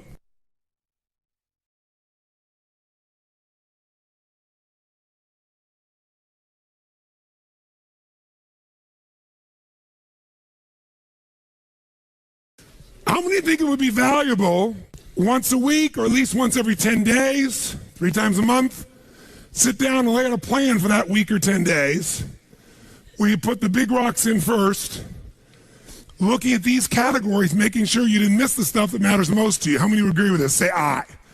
Would you have to write down every action item, yes or no? What would you write? Your most important outcomes and why. Make sense? Now, so quickly, let's take it a step further. Let's look at the next category of professional, and I'll give you another wheel of professional just as an example. This isn't the wheel, because it's different for everybody. And let's put it up on the screen, and this is just a sample. This is not the business, this would be you. So this person says they run a department for a company. So one category they're measuring, am I empowering my teammates, my personal team and our teammates in the company as a whole? They have some outcomes around creating extraordinary identity and relationships. Are we creating the relationships we need with customers? This person runs the sales department. Am I delivering my core must results? This person wants to measure that regularly.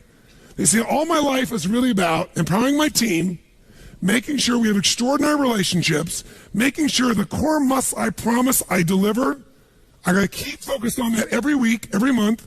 Certain amount of strategic planning, which gets set aside because I'm usually so busy in the to-dos. Certain amount of cost management I got to do because if I don't do the paperwork, the whole thing falls apart. And I got to keep making my skills stronger. I can't just keep doing what I'm doing. I got to take some time to make my skills better so that I'm sharpening the saw, so to speak. So I'm not hacking at the tree with something that's bad. I got to take it up to the next level. How many follow in a sense of this? Now that person would measure those, but here's some examples of that. So I mentioned to you, I have 4 kids, but I mentioned my daughter Jolie, so I'll use her as the example. And she, was in a situation where she became an actor. Now as an actor, think about this. What do actors focus on? Quick, first gut. Somebody says getting a job. Okay. If you're focused on getting a job all the time and you're not making your skills stronger, you might not get that job. How many follow this? Say aye. Some people focus on just training themselves. Lots of actors always going to actor classes, but they don't go out and focus much on getting a job. They wait for someone to call them with an opportunity. How many follow the challenge? Some of those people, how do they get jobs? If they're a decent actor, they've got a what? An agent and or a manager, and sometimes both. And without focus by that manager or agent, are they usually going to succeed? Yes or no? No. What if they get a job? Where does all their focus go? On doing that job well. So if I'm in the middle of the job, I'm doing the job well, and I'm not anticipating how to make my skills better, I'm not managing my manager or agent, I'm not looking for new opportunities, and in the acting skills, no matter how good you are, do jobs disappear quickly, yes or no? Eventually, do they all disappear, yes or no? We can keep our businesses forever if we're successful. That's not true of a job. That's not true of an acting job. I don't care how successful, 10 years, 12 years, 14 years, it's going to change. So my daughter Jolie was always stressed out because things were always dropping out. So I said, honey, she goes, it's just so impossible. I can't do everything. I can't manage my career and go out and get voice lessons and dance lessons and then, go out on calls. And I'm just listening and I'm in my head making it write down, capturing a list. And she's telling me a million items. But as she's listening, I'm saying, there's only 5 things she really has to focus on. And these are the 5. She needs to maximize her current what? Jobs. She wants to make sure the job she's on, she's doing the maximum job she can. That's got to be a daily focus. But she can't use that as an excuse not to also make sure she's working to obtain what? Does she have to constantly be going out on rolls still, paying attention, knowing what's out there? Yes or no? If she drops that out, she might do well here and then she'll be without work forever. That's typically what happens. Some people win the Academy Award and they don't work for 3 or 4 years because they don't have a part of their focus. They're focused on the Academy Award, the victory, the celebration. How many times have you seen that happen? And then third, she's got to focus on the management of Jolie Inc. I said, that's what it is. You're a company. You got to manage your managers and your agents.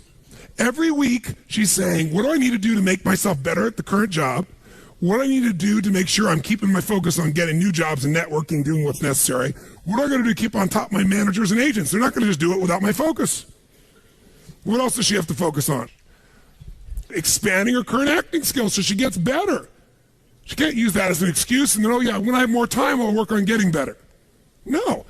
Even if it's once every 10 days, she's not working 7 days a week on a show. She can do an acting class. She can find the best coach. She can be going for a class once a week on her throat or voice, whatever. Right?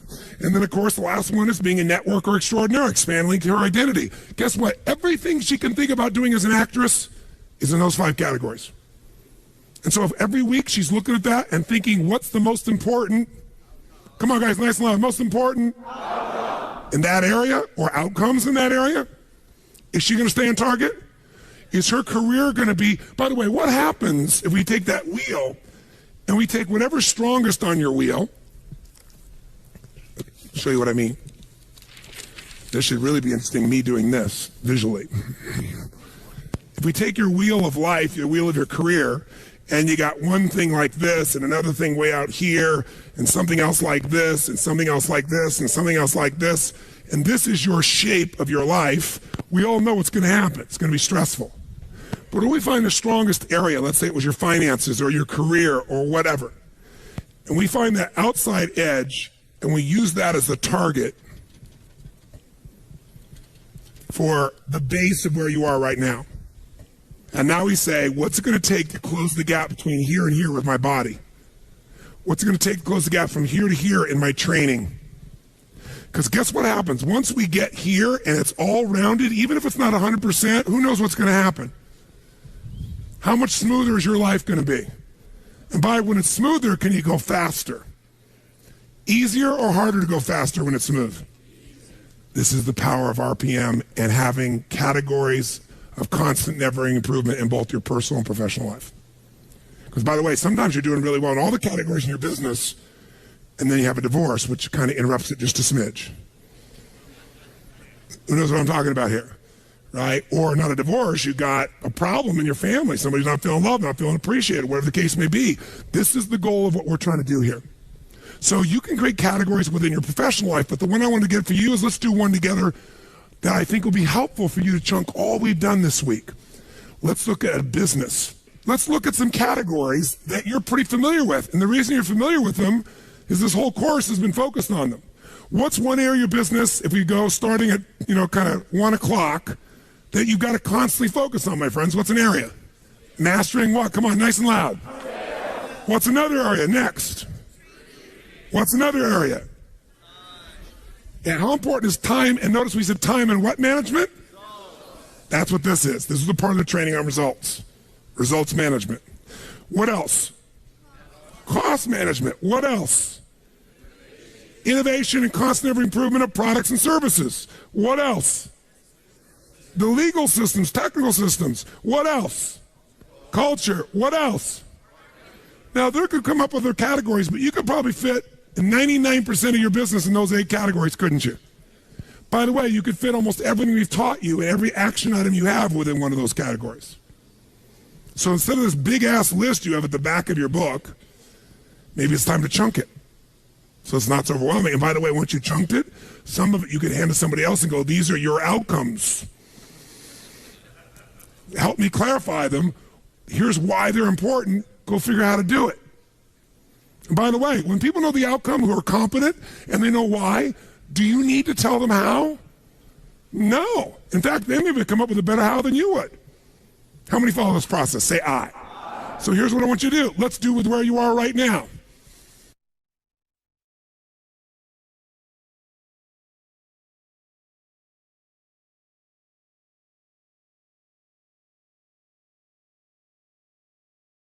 Every business I own, how am I able to walk in and have 12 companies?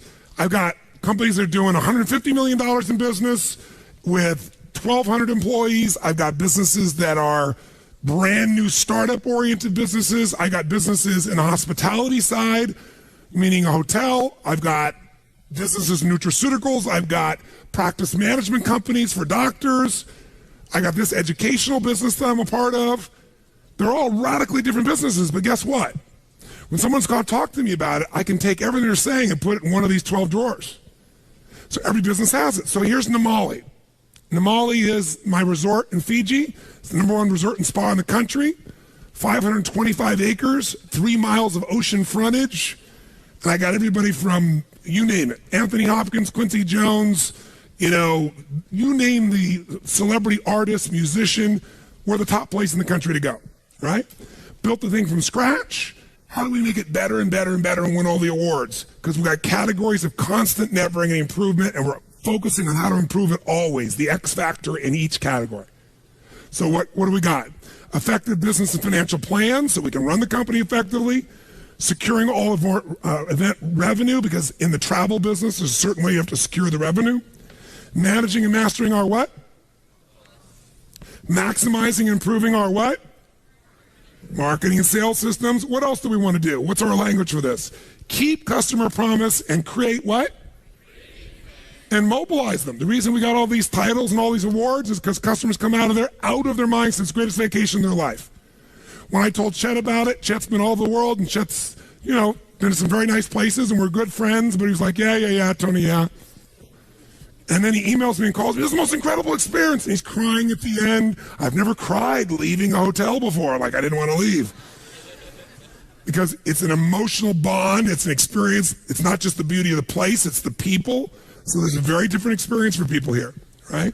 What else? We got to keep re-engineering, strengthening, improving all our what? Technical, communication, customer databases. We have to have world-class organization of what kind of employees? And who else? That's right. We constantly got to improve and present the finest what?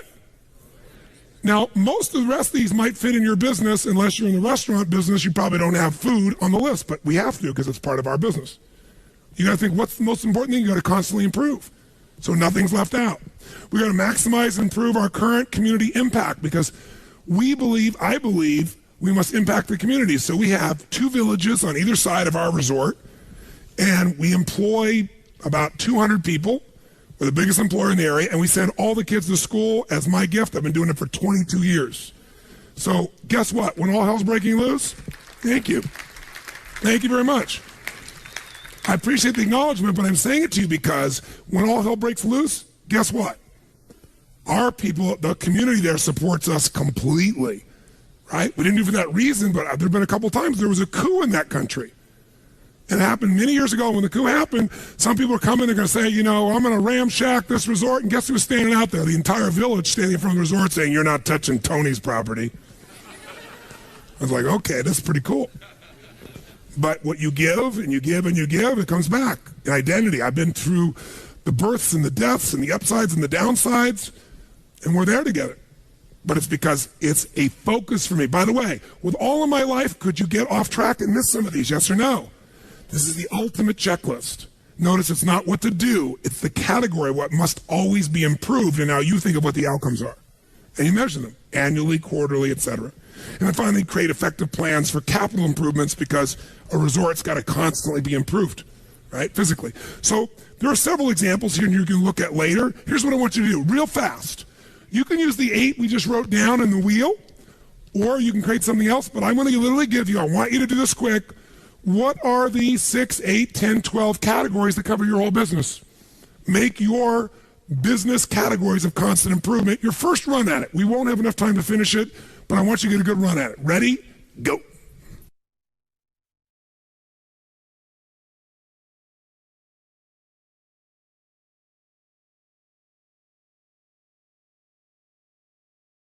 How many got a decent outline already of the categories of your business? Let me see your hands.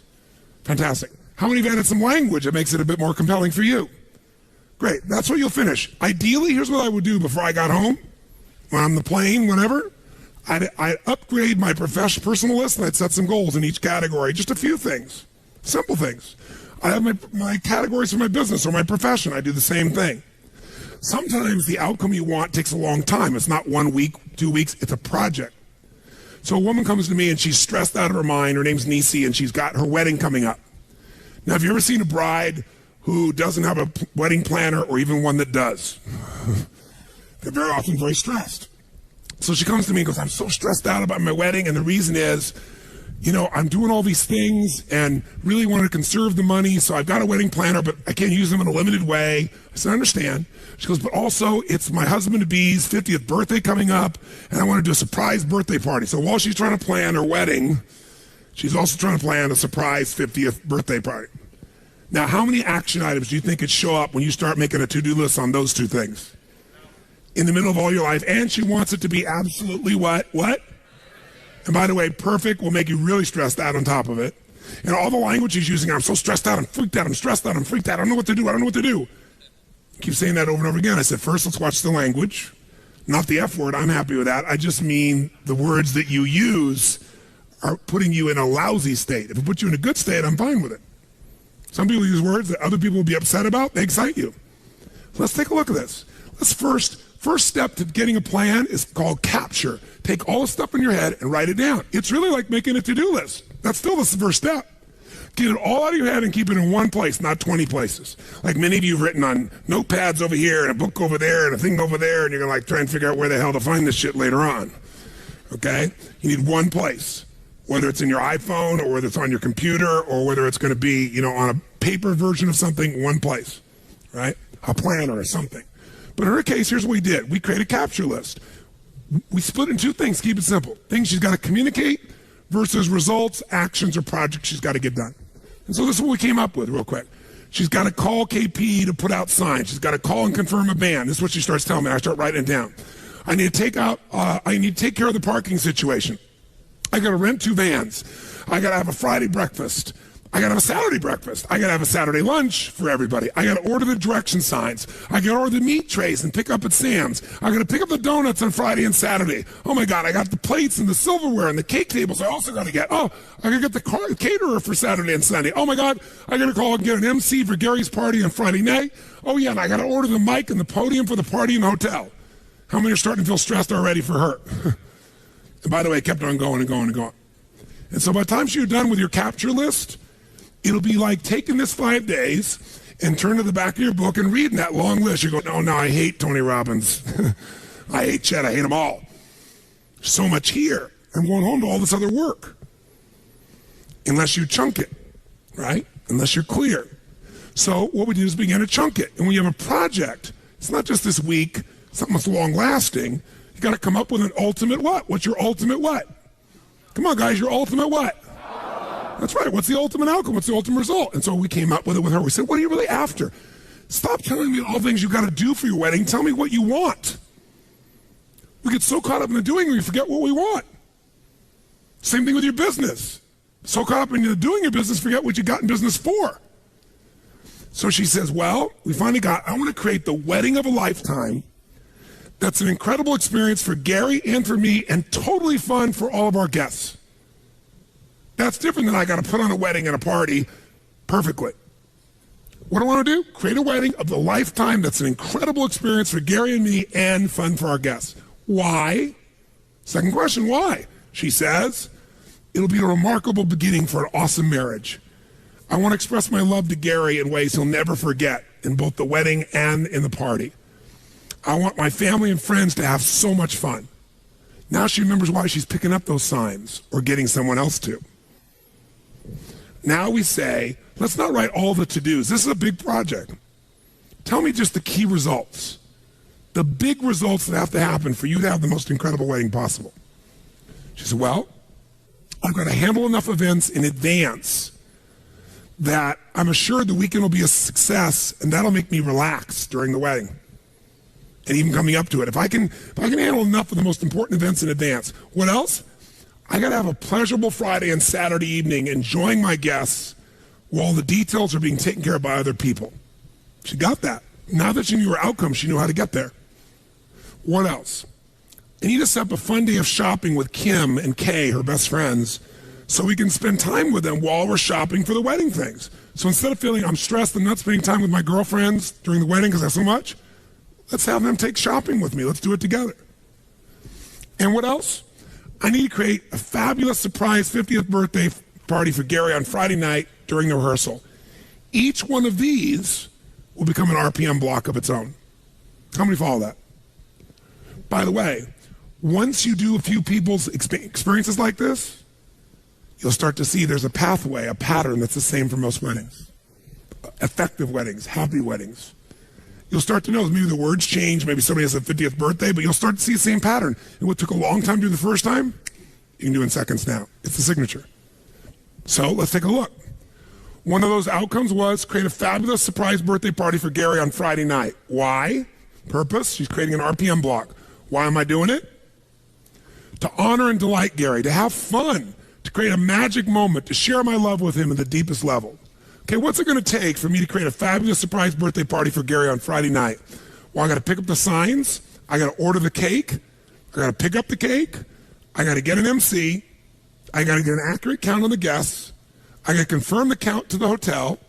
I got to get a microphone. I got to get good stuff hanging on the signs. She'll then go to the next part of the project. But this RPM block is done. Guess what's cool? She can go back through that list and go, who can I leverage this to? Or how many of these things can be done simultaneously? And guess what she ended up doing? She got 3 friends. One did all the signs. One did the food. One did all the things related because she was more technically driven on stuff. And the 3 of them had a blast together getting it done. They put on the party perfectly. That's a Friday night perfectly. By the way, how much does she breathe? And how much time does it take? All this sounds like a lot, but she estimated how much time will it take beside each one? And she goes, that's actually only 10 minutes. It looks like so much, but when you add up the total time, it's 3 hours. And I got 3 weeks. How many follow what happens here? In our head, we make it so much what? Bigger. And by the way, time will fill, activity will fill whatever time you give it. So when she locked it down, it's like, okay, that's handled. What's the next block? And all of a sudden, guess what her wedding became? 6 RPM blocks. 6 outcomes. 3 friends helping her. Everything went perfect. She was out of her mind. And most importantly, she felt totally in control of her life the whole time. That's a project. Now, you might leave here and do a project called your RPM for, let's say, one section, marketing. One section, sales. So you say, what's my marketing outcome? You'd be very specific about the outcome. Why are we going to do this? And then, what are the action items? You know, I'm going to go look at the core story website, Empire's website, and I'm going to read it all. Second, I'm going to brainstorm out what I think the story should be or the core elements. Third, I'm going to do the research here. Fourth, or I'm going to hire Empire. I'm going to bring in chat to come in or the group to come in and train our salespeople on it. Whatever you're going to do, that's the part of it. What else am I going to do in marketing? I am going to go take a look at our advertising and take the 17 items checklist of top advertising and make sure that's what we're doing. What else? And you make your list. How many follow this? By the way, it'll take initially some time, but when it's done, you'll have a master plan for transforming your whole business.